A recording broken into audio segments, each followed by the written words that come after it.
Ang mabuting balita ng Panginoon ayon kay San Lucas.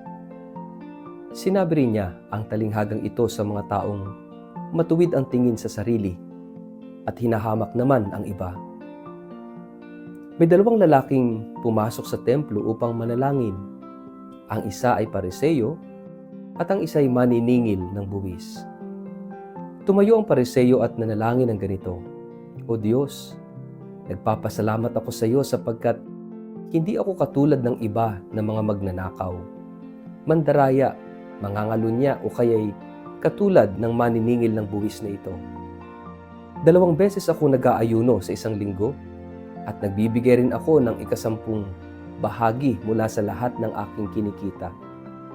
Samantala, ang maniningil ng buwis na may nakatayo sa malayo at di man lamang makatingin sa langit. Dinadagukan niya ang kanyang dibdib at sinasabi, O Diyos, mahabag po kayo sa akin na isang makasalanan.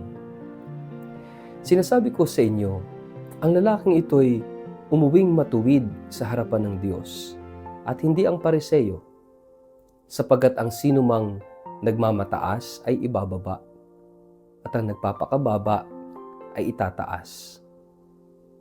Ang mabuting balita ng Panginoon.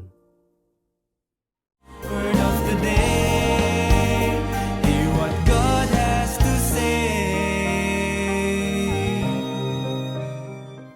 Mapagpalang araw po sa inyong lahat. Kumusta po kayo? Ang ating word of the day ay lowly. Sa panahon ng Kwaresma, inaanyayahan tayo ng simbahan na bumalik sa Diyos hindi lamang sa pamamagitan ng panglabas na sakripisyo, kundi sa pamamagitan ng tunay na pagbabalik loob ng puso. Ang pag-aayuno, pagdarasal, at pagkakawang gawa ay mahalaga. Ngunit ang tunay na layunin ng Kwaresma ay ang pagbabago ng ating kalooban sa harap ng Diyos. Sa Ebanghelyo ngayon, ikinuwento ni Jesus ang isang talinghaga tungkol sa 2 taong nagpunta sa templo upang manalangin.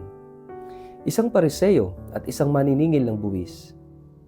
Sa simpleng kwentong ito, ipinapakita ni Jesus ang isang napakalalim na katotohanan tungkol sa espiritual na buhay. Kaya ang salitang buod ng mensahe ngayon sa ating Ebanghelyo ay lowly. Lowliness, kababaang loob. Sinabi ni Jesus na ang talinghagang ito ay para sa mga taong nagtitiwala sa kanilang sariling katuwiran at minamaliit ang iba. Ito ang unang mahalagang pahiwatig sa kwento. Ang problema ay hindi lamang ang ginagawa ng tao, kundi ang paraan ng pagtingin niya sa kanyang sarili at sa kanyang kapwa. Ang Pariseo ay tumayo sa templo at nagsimulang manalangin. Sa unang tingin, tila maganda ang kanyang sinasabi. Nagpapasalamat siya sa Diyos na hindi siya tulad ng ibang tao, mga magnanakaw, masasama o mga mangangalunya. Ipinagmamalaki niya na siya ay nag-aayuno 2 beses sa isang linggo at nagbibigay ng 10 sa lahat ng kanyang kinikita. Kung tutuusin, ang mga ginagawa ng Pariseo ay hindi naman masama. Sa katunayan, marami sa mga ito ay mabubuting gawa. Ngunit ang problema ay hindi ang kanyang mga gawain, kundi ang kanyang puso. Ang kanyang panalangin ay hindi tunay na pakikipag-usap sa Diyos. Sa halip, ito'y naging isang uri ng pagpapakita ng kanyang sariling kabutihan,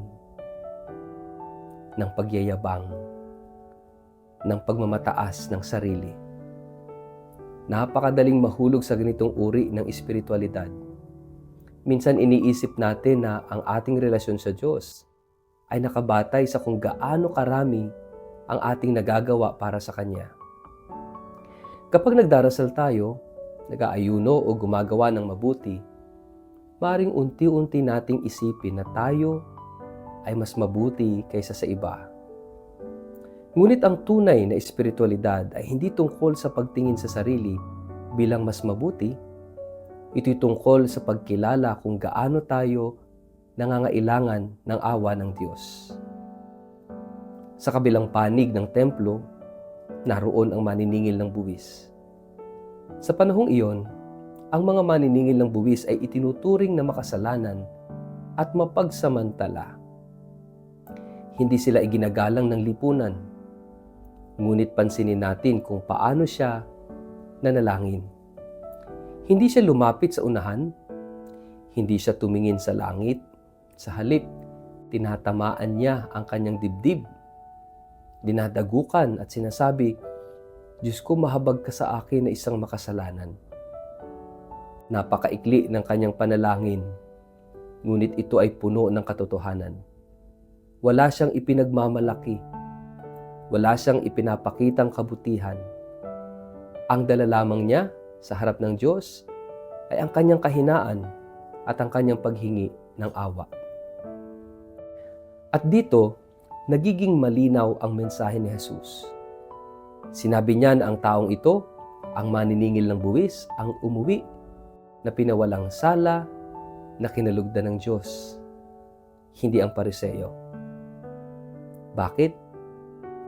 Dahil ang Diyos ay hindi tumitingin lamang sa panglabas na gawain, kundi sa kalagayan ng puso. Ang pusong mapagmataas ay hindi kayang tumanggap ng biyaya dahil iniisip nito na hindi na nito kailangan ng Diyos. Ngunit ang pusong mapagpakumbaba ay bukas sa awa dahil alam nitong walang magagawa kung wala ang Diyos. Kaya nga, ang Ebanghelyo ngayong araw na ito ay isang mahalagang paalala sa ating lahat, lalo na sa panahon ng Kwaresma. Ang tunay na pagbabalik loob ay nagsisimula sa kababaang loob. Ang kakayahang makita ang ating sarili ng tapat sa harap ng Diyos. Hindi tayo nilalapit ng Diyos sa Kanya dahil tayo ay perpekto. Inilalapit niya tayo dahil handa tayong umamin na kailangan natin siya. Sa huli ng Ebanghelyo, sinabi ni Jesus, ang isang napakahalagang prinsipyo ng buhay espiritual. Ang nagmamataas ay ibababa, at ang nagpapakumbaba ay itataas. Ito ay hindi lamang isang moral na aral, ito ay isang espiritual na katotohanan. Ang pusong nagpapakumbaba ay nagiging lugar kung saan maaaring manahan ang biyaya ng Diyos. Mga kapatid, ang Kwaresma ay panahon upang tanungin ang ating sarili. Paano tayo lumalapit sa Diyos? Lumalapit ba tayo sa Kanya na parang may maipagmamalaki? O lumalapit ba tayo na parang isang anak na nangangailangan ng awa? Ang tunay na pananalangin ay hindi ang magagandang salita. Ang tunay na panalangin ay ang pusong handang magsabi, Panginoon, kailangan kita. Kapag natutunan natin ang kababaang loob, doon nagsisimula ang tunay na pagbabago ng buhay. Sapagkat ang Diyos ay hindi lumalapit sa pusong puno ng sarili, kundi sa pusong bukas sa Kanyang awa. Mga kapatid, kapag tayo ba ay nananalangin, lumalapit ba tayo sa Diyos ng may pagpapakumbaba at pagtitiwala sa Kanyang awa? Sa ngalan ng Ama at ng Anak at ng Espiritu Santo. Amen. Panginoong Jesus, turuan mo kaming maging mapagpakumbaba. Sa harap mo, alisin mo sa aming puso ang pagmamataas at ang paghusga sa kapwa. Tulungan mo kaming lumapit sa iyo na may tapat na puso at may pagtitiwala sa iyong awa. Sa paglalakbay namin ngayong Kwaresma, hubugin mo ang aming puso upang maging bukas sa iyong biyaya. Amen. Pagpalain po kayo't ingatan ng makapangyarihang Diyos, Ama at Anak, Espiritu Santo. Amen.